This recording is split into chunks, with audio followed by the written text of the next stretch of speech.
सभी को जय माँ काली।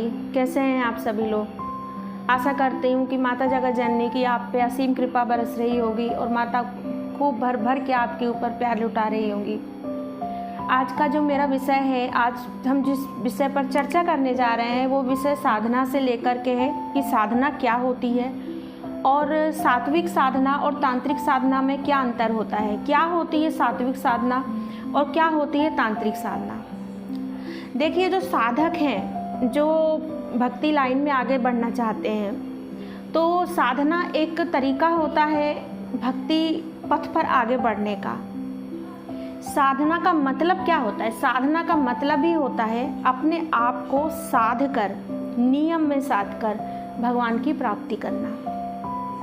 और वो कैसे होता है, क्या होता है, उनमें क्या मंत्र करते हैं, पूजा करते हैं। हर पूजा जो हम नियम से करते हैं, जो हम एक संयम से रख के करते हैं, वो हर पूजा एक साधना कहलाती है। लेकिन कुछ साधना ऐसी होती है जिसे एक विशेष उद्देश्य के साथ किया जाता है, संकल्प लेकर किया जाता है, तो वो साधना जो होती है वो थोड़ी सी अलग होती हैं। भगवान को पाने के, भगवान की प्राप्ति के दो मार्ग हैं। एक होता है सात्विक, एक होता है तांत्रिक। एक होती है सात्विक पूजा, एक होती है तांत्रिक पूजा। एक होता है तंत्र मंत्र और दूसरा होता है जो आप जिसको कहा जाता है कि बहुत से लोग कहते हैं जादू है, टोना है, तंत्र है। तंत्र, और चाहे वो तांत्रिक पूजा हो, चाहे वो तंत्र हो, चाहे सात्विक पूजा हो, कोई भी पूजा खराब नहीं होती है। भगवान को अगर आपका उद्देश्य सही है तो दोनों ही पूजा सही है, दोनों ही तरीके सही हैं। थोड़ा सा अंतर ये होता है कि सात्विक तरीके से पाने में थोड़ा सा समय लगता है और तांत्रिक तरीके से भगवान बहुत जल्दी मिलते हैं, लेकिन तांत्रिक पूजा थोड़ी सी कठिन होती है।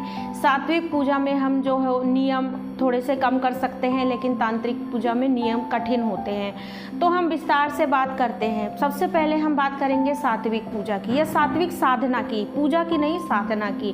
ठीक है, साधना जैसे मान लीजिए कि नवरात्रि आती है, कुछ विशेष दिन होते हैं, होली होती है, शिवरात्रि होती है, दिवाली होती है, या कुछ खास दिन होते हैं, गुप्त नवरात्रे होते हैं। तो उसमें जो साधक होते हैं, जो साधना मार्ग पे होते हैं, जो भगत होते हैं, जो भक्ति पथ पे होते हैं, जिनके साथ शक्तियाँ सिद्धियाँ चल रही होती हैं, वो साधना करके अपनी ऊर्जा को बढ़ाते हैं।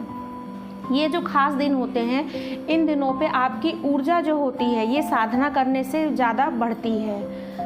तो वो तरीका क्या होता है कि उसमें जो साधक होता है वो संकल्प लेकर के वो माता की या शिव जी की या जिस भी विशेष दिन वो जिस भगवान की पूजा कर रहा है, या अपने गुरु मंत्र की साधना कर रहा है, या अपने इष्ट की मंत्र की साधना कर रहा है, तो वो उस संकल्प लेकर के पूजा करता है। उसके कुछ नियम हो जाते हैं, जैसे वो जब संकल्प लेता है तो बोलता है कि हम ये मंत्र करेंगे, इस समय करेंगे, तो उस समय ही मंत्र को करना होता है। हाँ, आप 5 मिनट 10 मिनट आगे पीछे कर सकते हैं, लेकिन इससे ज़्यादा जो है वो नहीं होता है। इसके बाद में कुछ नियम है, जैसे ब्रह्मचर्य का पालन करना पड़ता है, आपको सात्विक भोजन करना पड़ता है, आपको किसी की बुराई नहीं करनी होती है। आप मतलब पूरे तरीके से जो होते हैं यही नियम होते हैं जो कि सात्विक तरीके से आपको निभाने होते हैं। आपको ज़्यादा कहीं ऐसी जगह जाना नहीं होता है या जहाँ सूतक पातक होता है वहाँ का आपको, अगर आप साधना समय में हैं, साधना काल में हैं, तो वहाँ का भोजन भी आप ग्रहण नहीं कर सकते हैं। तो ये जो साधना होती है, सिद्धि वाले, सवारी वाले या आम व्यक्ति जो भगवान की कृपा ही पाने के लिए साधना करते हैं, जो देखिए जो साधक भी होते हैं जिनके साथ शक्तियाँ भी चल रही होती हैं, वो भी कृपा ही पाने के लिए करते हैं। ठीक है, हम लोग भी जब साधना करते हैं तो हम भी भगवान की कृपा और दर्शन के लिए है कि हमें आपके बस दर्शन हो जाए। हम 11 दिन साधना कर रहे हैं, हम 7 दिन कर रहे हैं, आपके दर्शन हो जाए, बस इससे ज़्यादा हमको और क्या कृपा चाहिए। हमको तो भाई मुक्ति चाहिए, हमें और कुछ तो चाहिए नहीं, और कोई बड़ी मनोकामना है नहीं। अगर है भी तो जब हम लोग साधना करते हैं तो उसमें अगर कोई मन की इच्छा है तो उसके लिए हम संकल्प लेके अरदास लगा के साधना अपनी पूरी करते हैं। और अगर आपकी साधना सफल हो रही होती है तो आपकी जो मनोकामना है वो भी पूरी होती है। सात्विक साधना में अगर आपसे नियम टूट भी जाते हैं तो उसमें कोई ज़्यादा दोष नहीं लगता है, ज़्यादा पाप नहीं लगता है। ऐसा नहीं है कि भगवान आपसे रुष्ट हो जाएंगे, आएंगी माँ तो आपका गला काट देंगी, ऐसा कर देंगी, नहीं, ऐसा कुछ नहीं होता है।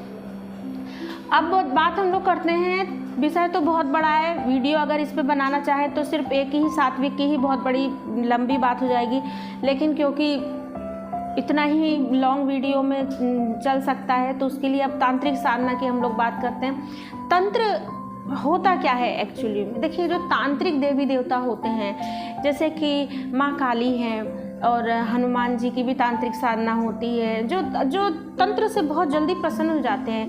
माँ की 10 विद्याओं में से एक हैं, माँ की 10 विद्याओं की बगलामुखी की माँ की साधना, या माँ की जो 10 महाविद्याओं की साधना है वो सब तांत्रिक साधना होती है।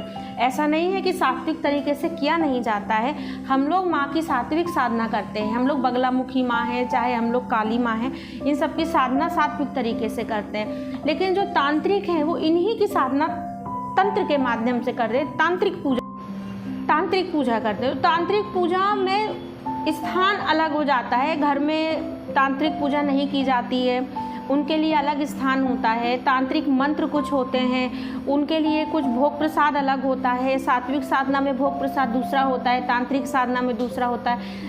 तांत्रिक साधना के नियम कुछ अलग हो जाते हैं।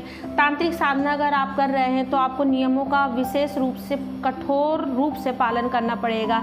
अगर तांत्रिक साधना में आपसे गलती होती है तो उसमें आपको नुकसान भी थोड़ा बहुत हो सकता है, लेकिन मैं मानती हूँ कि जगत जननी है, जगदम्बा है। अगर हमारी उद्देश्य अच्छा है, अगर हमारा मन अच्छा है तो साधना कोई भी हो, अगर हमसे गलती होती है तो माँ क्षमा करती है। लेकिन फिर भी एक जो मार्ग होता है, जैसे हम कहते हैं ना, एक सरल मार्ग है और एक कठिन मार्ग है। अगर हमें कहीं जाना है तो एक लंबा रास्ता है, एक छोटा रास्ता है। अब छोटा रास्ता ज़रूर है लेकिन वो कठिन है, तो तांत्रिक साधनाएं जो होती हैं वो छोटा रास्ता होती हैं भगवान की प्राप्ति का, लेकिन थोड़ी कठिन होती हैं। और लंबा रास्ता सात्विक साधनाएं होती हैं, लेकिन थोड़ा सरल होती है। हम गृहस्थ में हैं, हमसे गलती हो गई, भूल चूक हो गई, तो उन सब चीज़ों के लिए हमें सात्विक साधना ही करना चाहिए। तो दोनों ही भगवान की प्राप्ति के तरीके हैं, दोनों ही सर्वश्रेष्ठ है। आपके उद्देश्य पर निर्भर करता है कि आपके साधना का क्या उद्देश्य है, आप क्या चाहते हैं। आपके मन पे निर्भर करता है, आपके भाव पे निर्भर करता है कि जगत जननी माता जगदम्बिका माँ काली को आप क्या शक्ति स्वरूप मानते हैं, आप माता स्वरूप मानते हैं।